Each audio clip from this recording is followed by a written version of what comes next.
Bonjour, on arrive aujourd'hui à la fin des lois de la Teshuvah. On est toujours le Sefer Hamadal, le livre de la connaissance, les lois de la Teshuvah, 10e chapitre, Halacha 5, He en hébreu.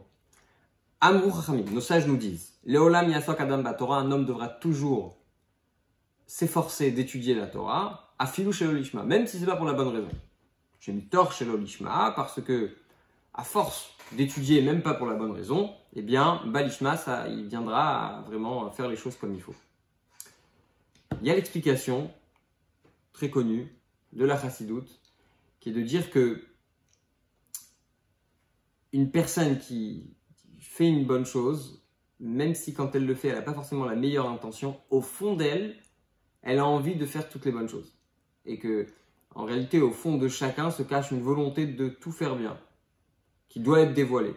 Donc en réalité, le fait de répéter cette action, finalement, elle va arriver à ramener ce qui est au fond d'elle de manière dévoilée.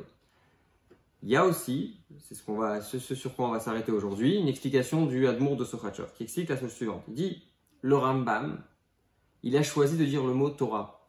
Il n'a pas utilisé le mot mitzvot. C'est-à-dire que d'après le Rambam, il n'y a pas cette idée que les mitzvot, on les fait de manière sans le faire pour la bonne raison, pour la bonne cause, et puis finalement on finit par les faire pour la bonne raison. C'est quoi la différence entre la Torah et les mitzvot? Eh bien c'est très simple. Les mitzvot, il faut absolument avoir une bonne intention. En tout cas pour une bonne partie des mitzvot. Je vous donne un exemple simple. Pour la Megillah, on cite qu'il faut se concentrer, etc. Il y a plusieurs conditions qui font que si on n'a pas rempli ces conditions, forcément, la mitzvah, elle n'est pas faite. Alors que pour d'autres mitzvot, comme par exemple la matzah, une personne qui aurait mangé de la matzah le soir de Pessah sans avoir l'intention de se rappeler qu'il y a des centaines et des milliers d'années, les Juifs sont sortis d'Égypte, etc., etc., eh bien, il a quand même fait la mitzvah. Pourquoi? Parce que sans le vouloir, son corps a profité de la matzah, il a digéré, il a vraiment pris dans son corps, donc ça c'est la mitzvah et c'est ce qui compte, c'est l'essentiel. Et en fait c'est la même chose pour la Torah. La Torah, quand on étudie la Torah, qu'on le veuille ou qu'on ne le veuille pas, on ressent une certaine joie, on tire un certain profit d'avoir étudié quelque chose.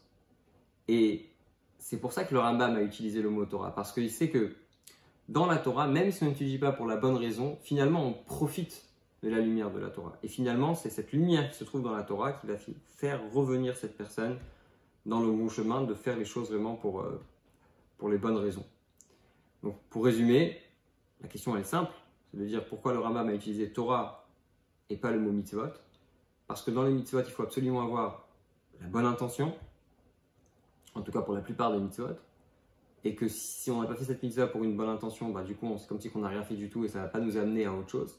Alors que pour la Torah, même quand on étudie la Torah sans avoir une bonne intention, quelque part, on profite automatiquement de la Torah et ce profit nous fait faire vraiment la mitzvah qui va nous amener finalement à le faire pour la bonne raison.